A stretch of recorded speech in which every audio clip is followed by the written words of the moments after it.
Hey everybody, welcome back to another episode of Congress Trades, where I look at the Capital Trades website and tell you what interesting stocks Congress members have been trading lately. Before I get to that, let's take a quick look at where the S&P 500 is. So I'm filming this on the night of Monday, September 9th, 2024, and we just had on Friday a big drop in the market. It was down, I think it was down as much as like 5 or 6% off of the highs. And today on the Monday, we had a little bit of a rebound rally. From a technical standpoint, what I think is interesting about the spot that the market is in right now is that it continues sort of on the long-term trend that's been at. We had that big drop at the beginning of August, and we got another drop here just beginning of September, Labor Day weekend. Today, I think this could be the start of another rebound. I think tomorrow's candle will tell us a lot. If we're able to hold the lows of today, then I think there's a good chance that we come back up to the 560 level and maybe retest the highs. All right, let me give you a little bit of an update since I didn't finish editing this video last night and it's actually the next day. Today, the market had kind of a choppy day as I kind of expected, and we got this hammer candle. It does seem to be sort of a recovering trend. If today's low holds, and we obviously are in a trend, maybe this is kind of a buy the dips regime. I think today ended quite bullishly.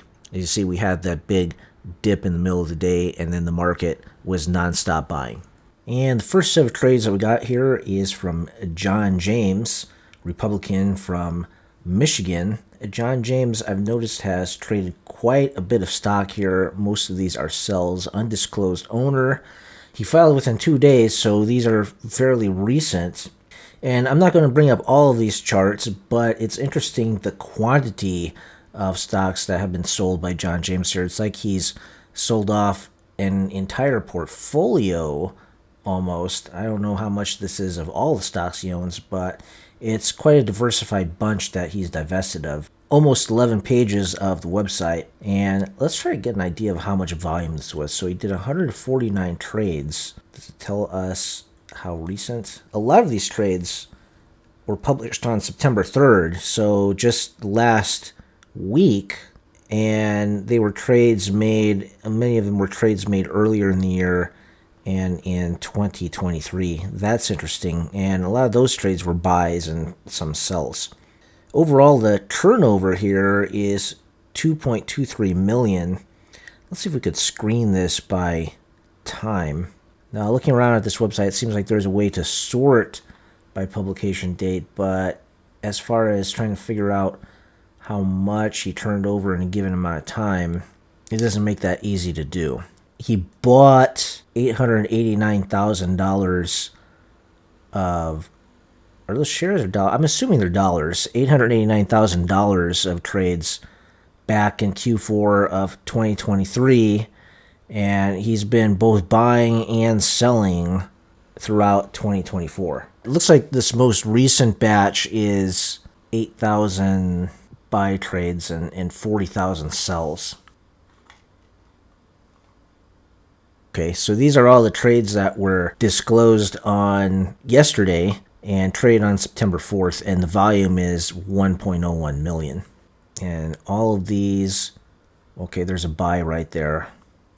So it doesn't give you a breakdown of how much he's buying and selling, but largely he seems to be selling. So if you recall last week when I looked at these, we had another Republican, Jerry Moran, who sold a sizable amount of Berkshire stock.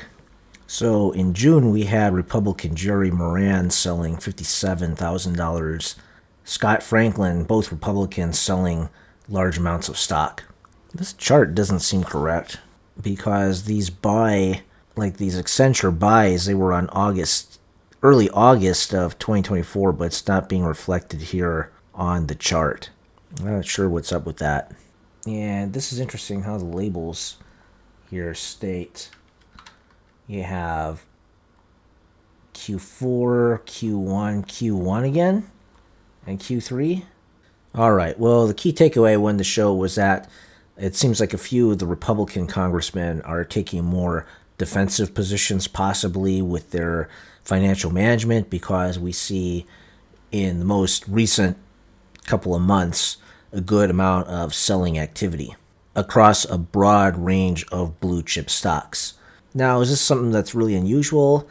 I'm not really so sure about that, because I think given the state of the yield curve and that the market's had a really good run, it's quite possible that, like a lot of other folks who own stocks right now, they're taking some profits and moving to a more defensive portfolio positioning.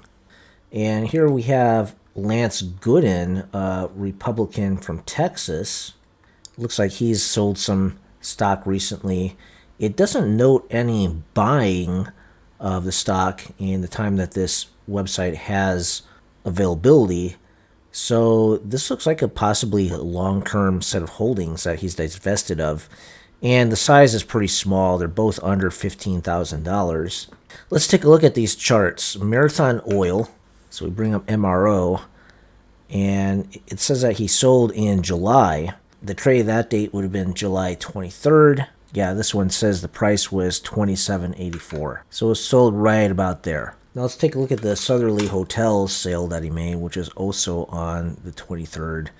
And this stock looks like it hasn't been doing too well. It would have been right there at about $1. If we bring up the profile here on stockanalysis.com, company description is that Southerly Hotels is a REIT that operates Hilton's and Hyatt hotels, 10 hotel properties. So it's a very small company. All right, so next we have Susan Delbean divesting of some Microsoft at the end of August and some state of Maryland, it looks like municipal bonds, I'm assuming. The sale, $750,000. So I think these are individual filings. Yeah, these are different filing dates. So if we go here, we could probably see what was in that particular filing.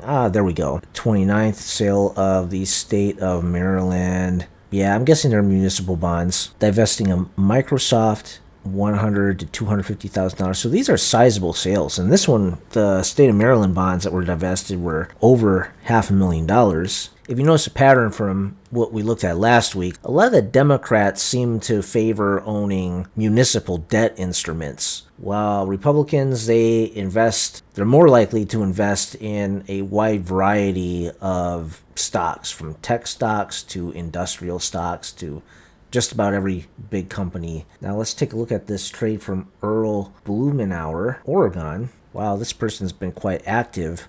They've been doing a lot of buying, it seems. In this most recent filing, bought a U.S. Treasury note, and they also bought a company called Northwest Natural Holding. Now, this was a filing for this person's spouse. Now, I looked at this stock a little bit earlier, and what I find interesting about it is that if you look at the long-term trend line, it seems like it's just breaking out of that right now. It's setting up what looks to be like kind of a flag sort of thing. Maybe this is a good time to buy this company. You know, from a technical analysis standpoint, it doesn't look bad. So for the next step, what I like to do is I like to look at the stockanalysis.com, and we'll look at what this company does. And they're a gas company. It seems like what they do is gas distribution and storage. And so this is kind of like a utility company, I guess. It has a 5% dividend yield. Let's take a look at the financials. So revenue, pretty consistently growing. Trailing 12 months, they're down a little bit. If we switch to the quarterly view here, it seems like they've had like a decline in their revenue over the past several quarters. So they're profitable. I think the simplest explanation for why this congressperson's spouse is investing in this company is because this person holds a seat in the state of Oregon, and this company is a utility that provides natural gas in Oregon. So it's probably a matter of doing a local investment. You can see here another Democrat bought U.S. debt. So Debbie Wasserman Schultz, Helka Mining Company, and this was bought on August 9th. Child is the owner, so it's not Debbie Wasserman herself, but a family member, and they bought a small amount. They do silver, gold, lead, zinc. Maybe this was bought on the idea of it being a gold-related stock. Gold is going to all-time highs. Maybe that's the reason for buying that. It's a miner, and The gold miners tend to do really good. From a chart perspective, this is not appealing to me. I mean, I don't typically trade stocks like this. Next up, we have Republican Shelley Moore Capito buying some Nike stock, some Broadcom stock, and selling Norfolk Southern. So first we've got Nike here. Nike had a pretty bad earnings release a couple of months ago. The stock took a really big hit, severe gap down right there. Given that she made that trade on August 28th, looks like she bought it very recently as it was recovering. But this seems to be a matter of buying the dip in this well-known company. If you look at Broadcom, she made that trade on August 27th. August 27th doesn't look like that's working out too good because Broadcom's being pulled down with a lot of the other semiconductor stocks right now, including Nvidia. And she sold Norfolk Southern August 22nd at the bottom of this little pullback right here. So I'm not sure exactly what strategy is going on there. I also want to note that these trades were placed by her spouse, so maybe her husband isn't that great at timing the market on a short-term basis. All right, next we have Marjorie Taylor Greene buying some more tech stocks, some more Alphabet, Amazon, Apple doing the FANG thing, Corning. Interesting, buying Charles Schwab.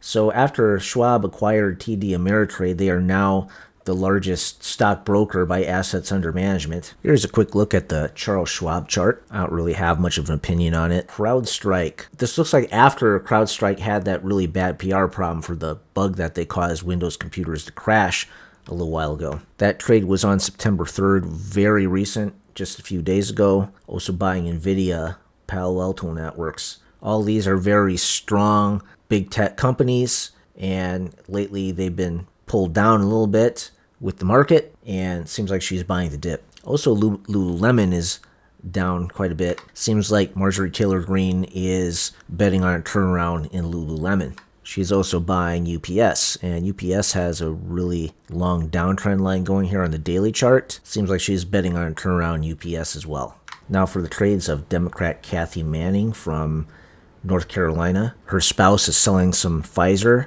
and an undisclosed person bought a fund. This looks like a hedge fund, I'm guessing. SPDPC fund. Probably a hedge fund. Seven Bridges Energy Opportunity, that looks like another fund. Seven Bridges Private Equity, okay, so she's investing in funds. And her spouse is also selling Starbucks. Somewhat small trades in the 1 to 15,000. The funds seem to be much bigger trades, so she put probably about $100,000 into these funds and sold off some small stakes in Pfizer and Starbucks. Now, looking at the chart, Pfizer, it did really well during the pandemic period, but after the pandemic cooled off, Pfizer's had some trouble. Their stock has really pulled back quite a bit. It's not a very appealing stock as far as growth goes right now. Same with Starbucks. Starbucks has been having a very difficult year. Recently, Starbucks had a little pop when the Chipotle CEO moved over from Chipotle over to Starbucks. There's a lot of hopefulness that he could turn around Starbucks, but still the stock is off quite a bit from its highs by 13% right now from the 52-week. Right, moving on to the Republican from North Carolina, Virginia Fox, buying AT&T, Energy Transfer, Hercules Capital, Alliance Resource Partners. The owner of these securities are undisclosed, but something interesting about all these is that they carry high dividend yields. This seems like an income portfolio buy, but the amounts are relatively small. Sheldon Whitehouse selling Snowflake, while his spouse selling Snowflake. Snowflake was a popular AI type of company, but so far it's had disappointment with its earnings releases. They recently lost their CEO, and the stock has been going down. So it seems to me that some of these Congress people, they are selling these stocks to cut losses. We have Kentucky Democrat Morgan McGarvey selling a small amount of Delta Airlines.